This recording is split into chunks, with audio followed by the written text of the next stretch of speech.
voy a exigir rigurosamente, porque sé que es vital, y ahora explico a largo de tiempo por qué, pero lo voy a abreviar. Vamos a empezar ahora y que expondrá. Sí, el doctor Daniel Alonso, un poco le explicamos, doctor, un poco el sistema. Primero las ponencias, 5 minutos cada ponente, para que pueda tomarlos la cámara, se ponen de pie al medio de la mesa, mirando a la cámara, y luego de que los ponentes terminen sus ponencias, comenzamos el debate, donde va a haber 5 minutos de debate por cada ponencia, y dentro de esos 5 minutos el ponente tiene 2 de derecho a réplica, o sea que va a haber 3 minutos para los asistentes. Así que bueno, el doctor Alonso, si quiere pasar. Gracias. Acá, doctor, Libertad de... no ¿Aquí? te va a tomar la... Aquí. Ahí Bueno, no, perdón. Perdón.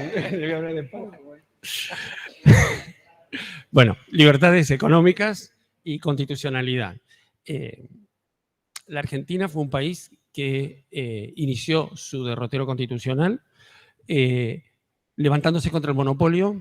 El movimiento del criollismo fue claramente contrario a las restricciones que había en todos los órdenes, inclusive en los órdenes jurídicos. Es curioso porque cuando nos vamos al marco de lo que estrictamente va a tocar a el derecho societario, estas restricciones no aparecieron inicialmente. Es decir, nosotros tuvimos un código en el comienzo de la vida de la Confederación, había el Código de la Ciudad de Buenos Aires, de la Provincia de Buenos Aires, y había distintas leyes provinciales, o las provincias seguían distintos ordenamientos, que algunos eran español y otro venido del brasilero, también receptando el español, que receptaba el Código de Comercio francés. La idea, había 27 artículos, pasaron a ser 21 artículos. Luego nosotros empezamos a generar, fundamentalmente a través de la autoridad administrativa, empezó a generar restricciones siempre partiendo de la base de algunas circunstancias de abusos que obviamente existieron en la historia, antes de la Revolución Francesa, antes de la Revolución Americana y en el presente. Esas restricciones las tenemos que medir respecto del ordenamiento constitucional nuestro. Nuestro ordenamiento constitucional tiene unas pocas derechos constitucionales consagrados, como el de ejercer industria lícita, el ejercer el derecho al ejercicio del comercio y la facultad de asociación o el derecho de asociación, que están íntimamente relacionados con la materia societaria. ¿Por qué? Porque cada persona que pretende emprender, cada emprendedor o emprendedora, tiene esas garantías constitucionales que la protegen. Simultáneamente, el derecho constitucional argentino hizo muy pocas reformas sobre esto hasta el año 94, donde con la reforma del año 94 se incorporó lo que es el bloque de la convencionalidad constitucionalizada, es decir, que nuestra Constitución, o sea, nuestro derecho de jerarquía constitucional involucra ahora algunas protecciones específicas que vienen de convenciones constitucionales aprobadas de una determinada manera, algunas en la Constitución y otras con posterioridad. Dentro de esas convenciones específicas hay varias que refieren específicamente a la no discriminación en materia de la posibilidad del ejercicio del comercio. Esto luce importante, ¿por qué? Porque en el marco de la estructura constitucional el régimen fue el de la libertad, y es el de la libertad. El régimen de la libertad que implica la libertad de ejercicio de la posibilidad de asociarse, la libertad asociada con lo que en el desarrollo del derecho contractual llamamos autonomía de la voluntad, y tiene que ver con la posibilidad de elegir con quién se contrata, de elegir el contenido de la contratación y de elegir los instrumentos. El derecho contractual hizo mucho más en el análisis de la autonomía de la voluntad, probablemente en el derecho comercial se hizo mucho menos en el avance en el estudio de la autonomía de la voluntad, pero estas mismas 3 libertades en las que parecería constituida la autonomía de la voluntad son aplicables a la libertad que tiene el emprendedor para elegir el medio, donde hoy hay un menú que es abierto, más allá de tener un menú societario, un menú de contratos asociativos, pero aparte es un menú abierto en ambos frentes, y por el otro lado de la libertad de elegir las cláusulas que lo regulan, ¿no? Entonces, y la excepción a esto es el establecer, es decir, en el ordenamiento constitucional, la excepción es establecer restricciones que como es el mandato constitucional en función de la delegación de poderes de las provincias al gobierno federal, la tiene que asumir el Congreso Federal, ¿no? Que en principio tienen que ser restricciones que solamente debían ser orientadas a tonificar alguna situación particular en la medida que hoy lo que protegemos como esencial es la dignidad de la persona humana, ¿no? En todas sus manifestaciones y con libre discriminación. Nada más, muchas gracias.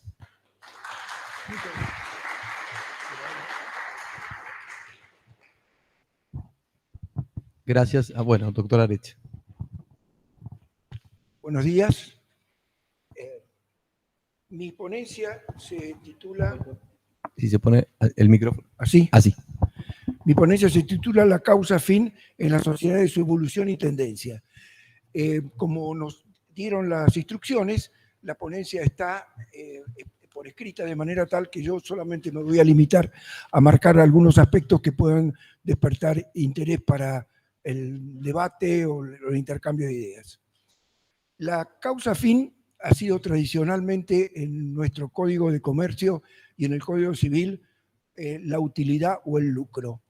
El 1682 del Código Civil y el 282 del Código de Comercio así lo fijaban, una definición claramente lucrativa dentro de la gran división que existe en los ordenamientos, el ordenamiento alemán, que tiene un concepto amplio de sociedad y no apunta al lucro, sino que apunta más hacia lo que es la estructura societaria, la organización. Mientras que los sistemas latinos, al decir de Menéndez y Menéndez en un artículo que está citado en la ponencia, se refiere más al sistema lucrativo. No obstante esto, por supuesto que los criterios no son tan definitivos o tajantes. En España mismo hay corrientes como Girón Tena que se han acercado al sistema alemán pretendiendo dar un concepto mucho más amplio. Nuestro derecho en 1972, con la reforma a la ley 19.550, estableció el criterio del beneficio, con lo cual amplió drásticamente el limitado concepto de lucro o reparto en dinero y, por supuesto, de la participación en las pérdidas si las hubiere. Pero este concepto, que fue tratado por Alperín con muchísima claridad y en la exposición de motivos de la 19.550, daba una noción mucho más amplia de la que tenía el Código Civil y el Código Comercial.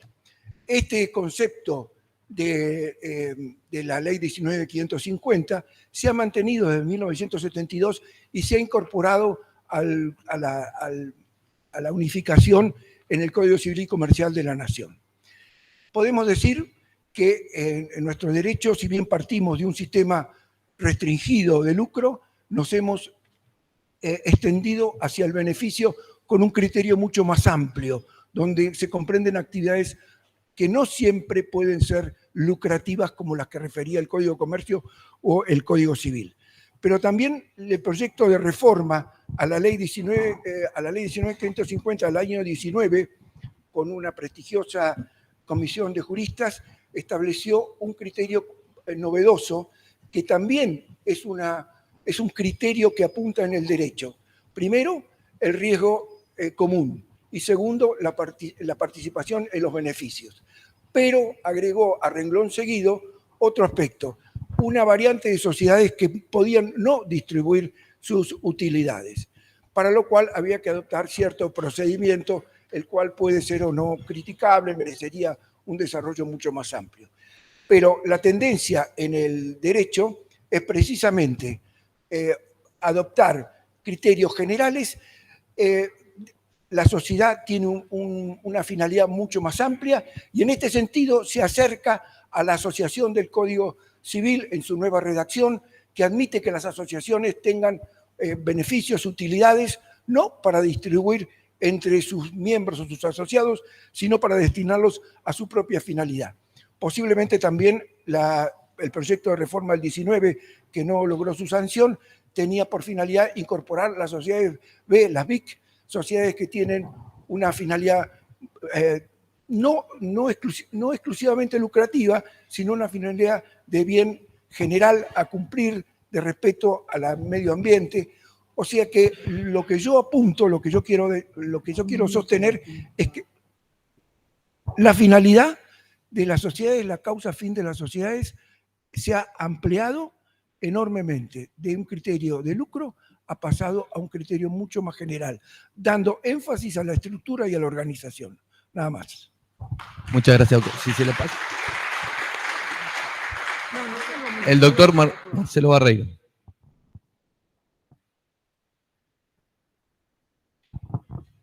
Bueno, buenos días, muchas gracias. Parece el colegio esto de... Raro. Bueno. Lo vamos a amonestar, doctor. ¿Cómo no? 3 tiene. La ponencia también, obviamente, está dentro del material de los libros o del ebook. Esto es una pequeña síntesis de la misma. Y la idea es la conexión de los paradigmas, de los cuales se habló ayer, de los dos paradigmas que están instalados hoy en el derecho societario. El de la 19.550 y el que a partir del Código Civil se instrumenta, ¿no?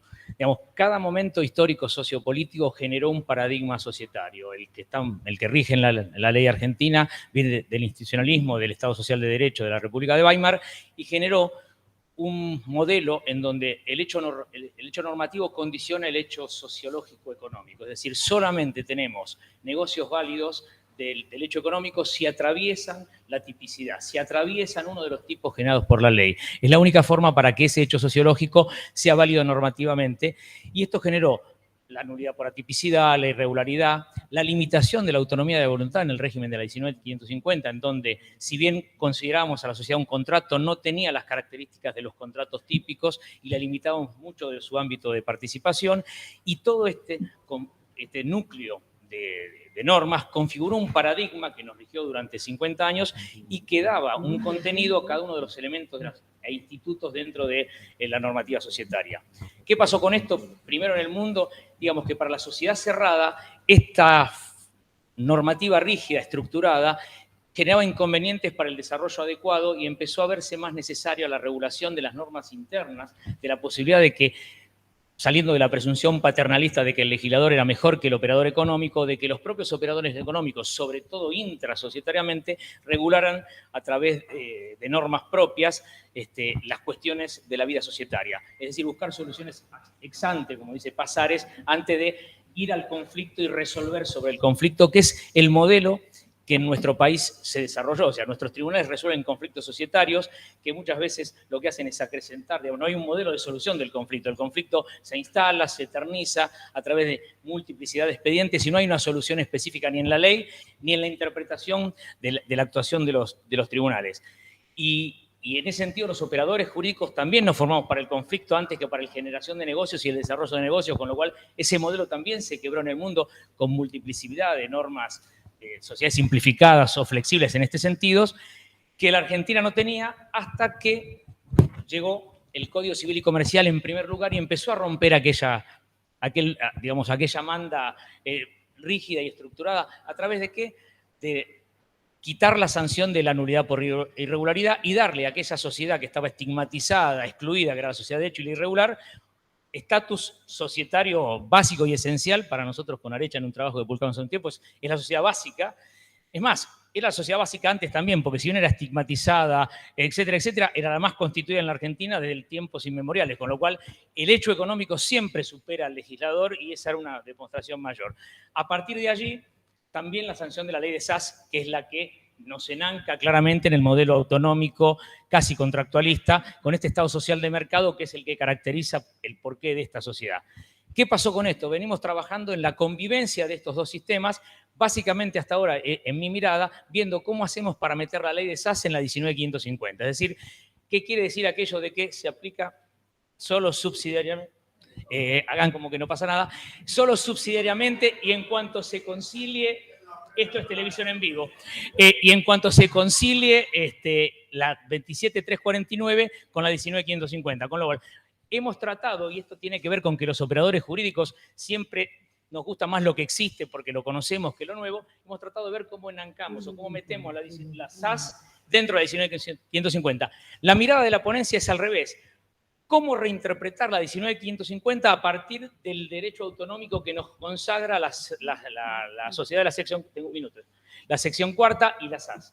Esta es la idea. La idea es ver cómo reestructuramos los principios e institutos de la 19.550 a partir de la reinterpretación de lo mismo dentro del derecho autonómico. Y hay una cita que me voy a permitir leer para terminar, que el doctor Arecha generosamente me dio, del Código Civil alemán de 1890 y pico, rigió como 100 años.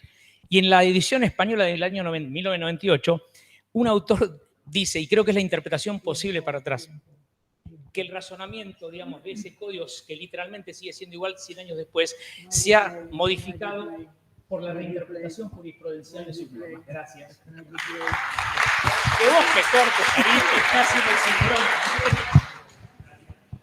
Una cosa. Acuérdense que tienen que estar los 5 minutos los dos. Perfecto. En conjunto. Hola, ¿qué tal? Buenos días a todos. Mi nombre es Karina Damiano y junto con Victoria Bengochea, que no nos pudo acompañar en el día de hoy, y Lucas Tomkinson, somos los coautores de la ponencia que llamamos Autodeterminación de los criterios para la distribución de utilidades. Nosotros partimos de que en la dinámica societaria hay un momento clave que se da con la consecución de uno de los fines que se plantean los socios o accionistas al momento de constituir la sociedad y que tiene que ver con la obtención de los beneficios. Ahora, nuestra Ley General de Sociedades tiene un principio rector sobre la materia donde viene a decir específicamente que todos van a poder participar de esa distribución de dividendos en la medida que hayan realizados aportes económicos. Particularmente en lo que tiene que ver con la distribución de dividendos, históricamente nuestra Ley General de Sociedades ha establecido criterios, ¿no? Obviamente, en la medida que haya ganancias realizadas y líquidas y se haya resuelto la distribución de esos dividendos, esa puesta a disposición se va a realizar teniendo en cuenta lo que hayan establecido los socios o accionistas en el estatuto, o si no hubieran dicho nada, de acuerdo a la proporcionalidad de sus participaciones y de su tenencia accionaria ligado al aporte económico, no dando lugar, en nuestro sentido, al margen de la autonomía de la voluntad, porque nosotros vemos en la práctica que hay muchísimos otros socios o asociados que lo que hacen es aportar otro tipo, ¿no?, de aporte no específicamente económico, como puede ser una red de contratos, una oportunidad de negocio, o a veces hay socios o accionistas que ni siquiera participan en la obtención de esa ganancia. Con lo cual, nosotros consideramos que esta libertad o flexibilidad que está establecida justamente por esto de, en primer lugar, se va a tener en cuenta lo que dice el estatuto, es una libertad y flexibilidad más bien aparente que real. ¿Y por qué decimos esto? Porque la Ley General de Sociedades tiene un artículo, que es el artículo 13, inciso primero, donde dice que es nula toda estipulación estatutaria que diga que todos o algunos de los beneficios van a ser para alguno de los socios o se los va a excluir a otros. Con lo cual, no hay justamente lo que mencionábamos ante esta autonomía de la voluntad en este momento que para nosotros es clave en la dinámica societaria. No quiero dejar de hacer mención al artículo 217 de la Ley General de Sociedades, que establece la posibilidad de emitir bajo ciertas condiciones acciones preferidas. Esto quiere decir acciones que, de acuerdo a los términos y condiciones del momento de su emisión, tengan cierta preferencia económica, que lo vamos a ver obviamente reflejado en el momento de la distribución de dividendos. Pero seguimos teniendo este artículo 13 que nos impide justamente llevar la autonomía de la voluntad al momento de la distribución de utilidades. Por eso justamente es nuestra oponencia donde nosotros intentamos reflexionar sobre las variantes que permitan repensar este sistema rígido de distribución de dividendos que trae la Ley General de Sociedades y abrir este punto a la autonomía de la voluntad. Ahora sí, le cedo la palabra a Lucas Tomkinson. Buenas. Simplemente no para ahondar en el tema y además no pasarnos de tiempo, simplemente mencionar la Ley de Apoyo al Capital Emprendedor, que era la que mencionaba recién, que a nosotros nos resulta innovadora por este sistema que nos parece atractivo y que da también la apertura a distintas sociedades, como mencionaba Karina recién, de que el capital aportado por los socios por ahí en ciertas sociedades o empresas es diferente y se debería valorar y permitir también criterios preestablecidos en los estatutos sobre la distribución de dividendos. Por eso creemos que la Ley de Apoyo al Capital Emprendedor resulta una manera y varía el sistema rígido que contiene la Ley de Sociedades y abre la apertura también a distintos sistemas innovadores que podría también abrir la apertura a distintos socios. También simplemente mencionar la ley de reforma presentada por Federico Pinedo en 2019, que también implementado hacía eco sobre una nueva capacitación y sobre una nueva diversificación de los criterios establecidos en la ley. Simplemente eso. Muchas gracias. Doctor. Buenos días. Bueno, mi ponencia es la autonomía de la voluntad en materia societaria, regulación actual en la SAS. Creo que estamos todos de acuerdo, más allá de la posición que podamos tener al respecto, en que la LACE o la 27349 crea un sistema societario estructurado sobre la autonomía normativa en manos de los socios y se contrapone a la ley general, que es un sistema predeterminado y rígido de tipos societarios, más allá de la modificación que en 2015 se introdujo con la 26994. Ahora, a mí me ha llamado la atención en este debate que todos hemos discutido desde el inicio del año 2017, que se sancionó la 27349, es si estaba bien o mal la autonomía de la voluntad. Mi ponencia apunta a otro aspecto, analizar si estamos frente a un nuevo microsistema normativo autosuficiente o a un subsistema de la ley general.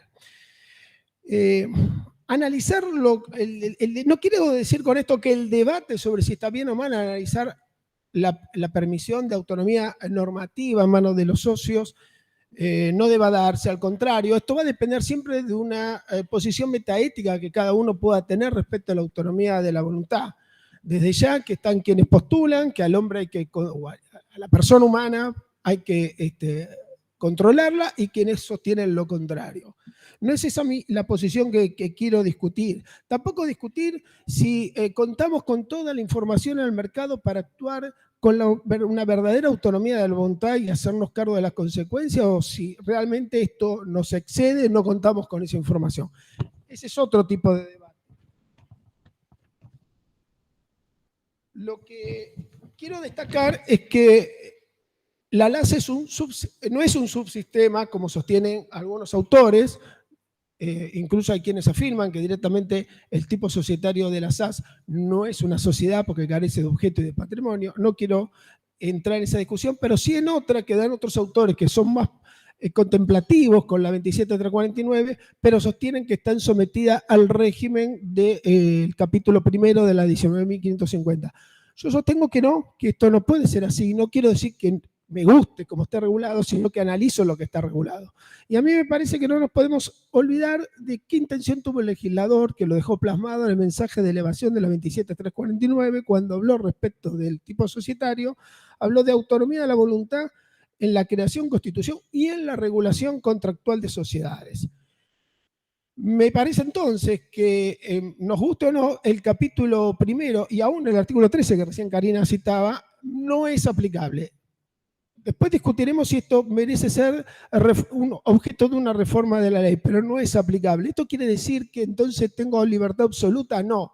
Las limitaciones que nosotros podamos encontrar para la SAS las tenemos que encontrar en los principios generales del Código Civil y Comercial. Buena fe, abuso del derecho y abuso de la posición dominante si se diera el caso. Con esto lo concluyo porque lo demás está para leer. Muchas gracias.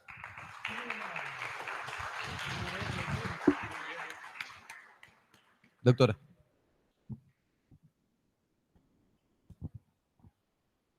Buenos días, mi nombre es Patricia Pomares, soy de Salta, soy escribana y doctora en Derecho. El tema de mi ponencia es el asesoramiento notarial en la constitución de una sociedad.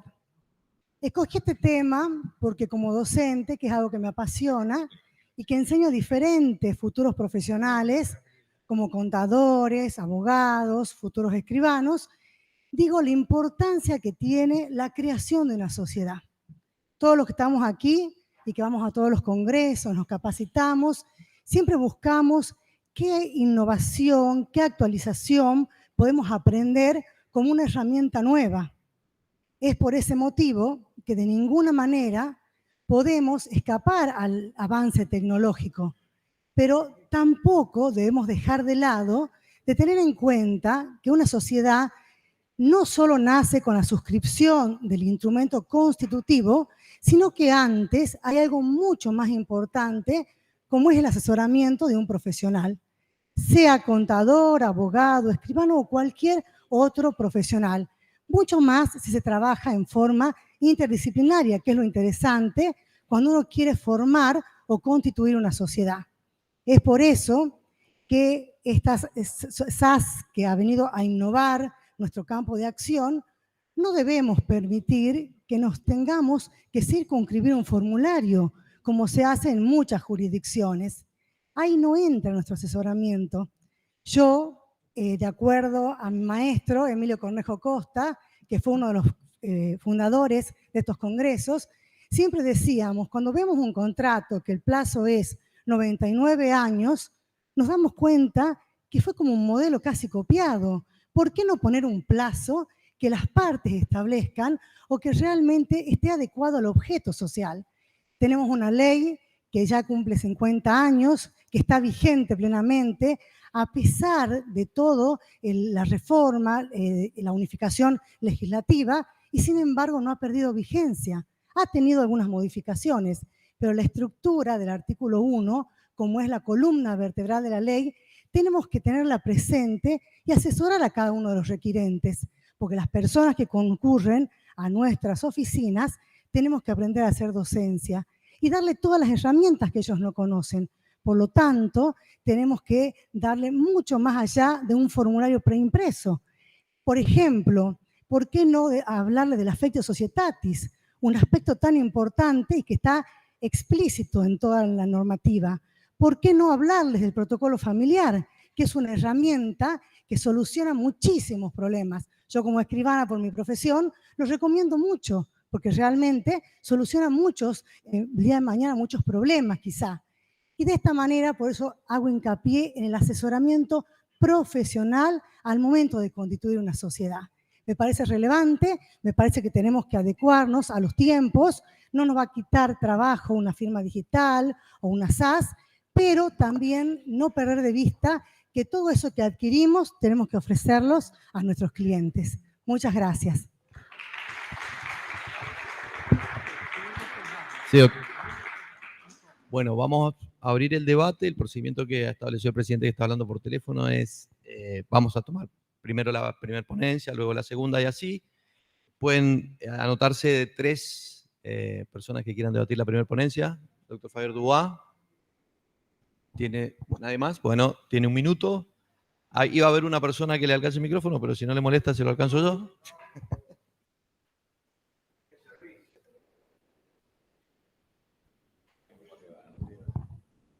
¿Cómo están? Buen día a todos. Muy contentos en este congreso. Yo tengo más que una consideración, una pregunta. La pregunta que hago al sistema societario en sí mismo. ¿Vamos a permanecer unidos a la idea de empresa?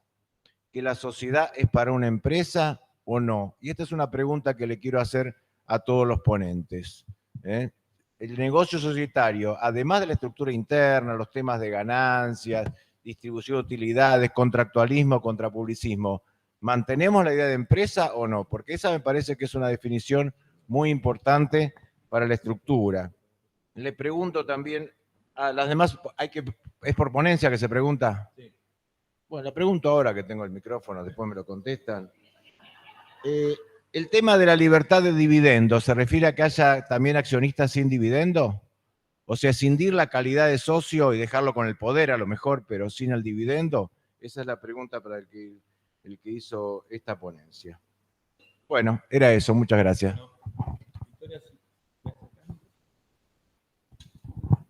El primer comentario no fue, me parece, que a la ponencia del doctor Alonso. Si quieren ustedes contestar, porque me parece que el dividendo hablaron ustedes. Sí, bueno, con respecto a su pregunta, justamente es para abrirlo a debate. La realidad es que si partamos de la autonomía de la voluntad, y así lo fijan los socios o accionistas, sería válido. Ahora, sabemos también que al momento de constituir la sociedad es un propósito que tienen obviamente los socios o accionistas de en algún momento obtener ese beneficio. Exactamente, es el fin económico. Exactamente. Con lo cual, en la medida que esté acordado con los socios y que sea, digamos, aprobado por todos al momento del acto constitutivo, se podría llegar a establecer que de repente en algún momento o en algún periodo algún accionista no podría hacerlo. Si están todos de acuerdo, se podría hacer eso eventualmente. No lo vemos como un impedimento. Gracias. Doctora, ¿usted levantó la mano? No tengo cómo acercarle el micrófono. ¿Se quiere acercar? ¿No vinieron los chicos que iban a acercar el micrófono?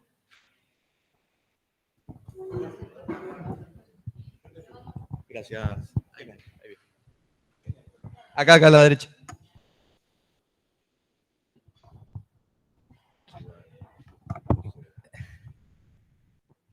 Bueno, para expresar mi apoyo a todas las ponencias que se refieren a la autonomía de la voluntad. Acá hay que hacer un poco de show off. A todas las ponencias que se refieren a la autonomía de la voluntad, por supuesto dentro de los límites que corresponden de acuerdo a las leyes imperativas. Y en función de eso, justamente, un ferviente apoyo al asesoramiento en el momento de constitución. Me parece fundamental. Si hay tanta autonomía de la voluntad, si podemos armar un modelo a medida de cada empresario, creo que esto es fundamental, la vinculación del instrumento. Ayer Vito lo decía que el derecho societario era un derecho instrumental porque de alguna manera estaba al servicio de la empresa, Doctora, un concepto que me parece perfecto. se le acabó el tiempo. Listo. Gracias. ¿Me pasa el micrófono? A ver, para establecer un poco de orden, porque nos ha pedido la organización, no es que yo quiera ser estricto, pero la idea es debatir las ponencias, no manifestaciones de apoyo o de no apoyo o ese tipo de discusiones, sino discutir las ponencias. ¿Hay alguien que quiera discutir las ponencias? Bueno, perfecto. A ver, ¿por qué no nos anotamos? Usted, doctora, ¿me dice su nombre? Vamos a hacer más fácil.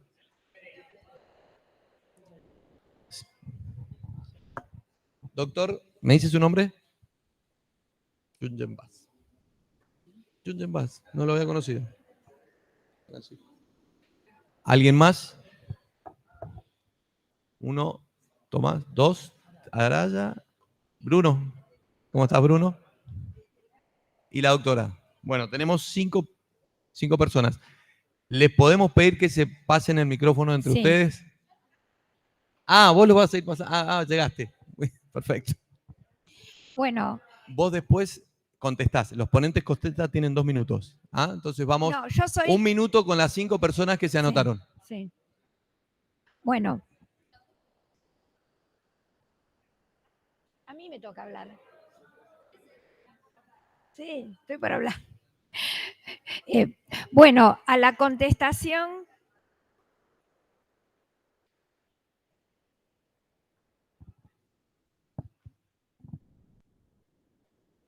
Hola. Adelante, doctor. Este sí. Bueno, a la cuestión que fue planteada por Javier Dubá, dividendo sí, dividendo no, y la contestación, también se habló de las sociedades BIC de triple impacto. Y las sociedades de triple impacto tienen en cuenta el lucro, tienen en cuenta la situación social, el impacto social y el impacto ambiental. ¿Por qué no alguno de los socios integrantes tenga solo interés al constituir la sociedad en el aspecto social y para eso esa sea su función dentro de la empresa o tenga solamente interés en el impacto ambiental? Por lo tanto, no tiene interés en el lucro. Entonces, si estamos hablando dentro de la autonomía de la voluntad y tengo la posibilidad de decir dividendo sí, dividendo no, bueno, para él el dividendo será el beneficio que obtenga la sociedad en el impacto social y en el impacto ambiental. Así que me parece que dividendo sí, dividendo no es posible. Gracias, doctora. Al doctor Junjen. Hola, buenos días a todos. En primer lugar, quiero decir que estaba en una comisión del lado, no pude escuchar las ponencias del doctor Alonso y del doctor Barreiro, por lo tanto, mi respuesta va a ser en función de las otras ponencias, ¿no es cierto? En una palabra, yo sigo pensando que el derecho es uno, por ende el ordenamiento jurídico nuestro cierra conforme a los artículos 1, 3 en una unidad y en una articulación con un orden de jerarquía. Por ende, no estoy de acuerdo con el pensamiento de que la SAS no encasta dentro del régimen general de sociedades. Para mí la SAS sí está dentro del régimen general de sociedades, que quede absolutamente claro. Que se hayan flexibilizado y que la autonomía de la voluntad venga a insuflar nuevos aires a las modalidades de la SAS y que incluso en el proyecto del año 18, del 2018, ya termino, ¿no es cierto?, se le haya respetado su propio perfil que el suscripto respeta, no quiere decir que no sean aplicables las normas claves del régimen general societario, como es el artículo 1, más allá del debate que podremos hacer mucho más largo, pero que no tengo tiempo No ahora, hay tiempo, doctor. sobre la distribución de dividendos o no la distribución de dividendos, triple impacto o no triple impacto, Listo. etcétera, etcétera, etcétera. Bueno, el micrófono al doctor Arata, por favor. Al doctor Tomás Arata. Mira, ahí se va a levantar. Tomás.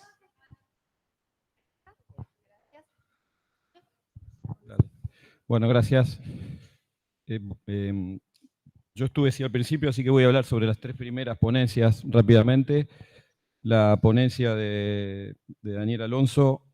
Las 3 ponencias tienen en común la importancia de la autonomía de la voluntad, igual que las que siguieron, ¿no? Pero yo creo que es muy, muy, muy importante tener ese concepto general del cual después vienen las particularidades.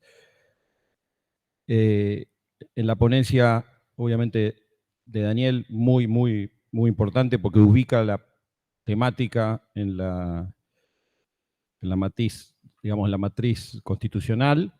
Queda ahí la particularidad de que cuando hay una opción de vehículos o el menú, no es lo mismo los contratos asociativos que las sociedades por la particularidad de la separación de patrimonio que generan las sociedades y los efectos frente a terceros que se deriva de ello. También coincido totalmente con lo de Martín Arecha en cuanto a la cercanía, en cuanto al elemento estructural y por ende la cercanía entre la sociedad y la asociación y la ratificación de la muy importante norma del artículo 3. Y coincido también con la visión de Marcelo Barreiro, que, como me pasa casi siempre, salvo en cuestiones futbolísticas, coincido con él. Ya casi nadie coincide con él, después del domingo. Veo que le trajeron una corona, no sé si es una ironía. Sí. No sé si es una ironía. Bueno. Pero me parece muy importante la visión de él, que dice, yo también coincido con Junsen, la SAS es una sociedad, entonces se le aplican las normas imperativas. Y la discusión grande es, tenemos que volver a mirar las normas imperativas de la ley de sociedades. Y eso es lo que él está proponiendo y creo que es el camino correcto. Y ojalá en este congreso podamos discutir ese camino porque vamos a necesariamente las tenemos que ponencias, flexibilizar ahí. Muchas gracias. Gracias, doctor. Bruno. Y después estabas vos. Después estabas vos, doctora, ¿cierto? La doctora de Rosa, vos. Calcaterra, sí. Buen día. Una pregunta a la doctora Pomares. Comparto lo que dijo, doctor, en relación al trabajo interdisciplinario. Quería preguntarte, ya está, en relación a la crítica que le hiciste al formulario de la SAS, teniendo en cuenta que las tendencias del mercado son hacia la automatización de los procesos, la agilidad en constitución de un montón de arístanos en el mercado. Pero bueno, el formulario apunta a constituir una sociedad básica y, lógicamente, meter autonomía a la voluntad en el caso que los fundadores quieran realizar algún tratamiento más exclusivo a algún derecho. ¿Cuál sería tu visión, teniendo en cuenta este panorama y la finalidad de la norma en cuanto a la existencia o no del formulario? Nada más, gracias. Gracias. A la doctora Calcaterra, la última persona que va a batir. ¿A dónde?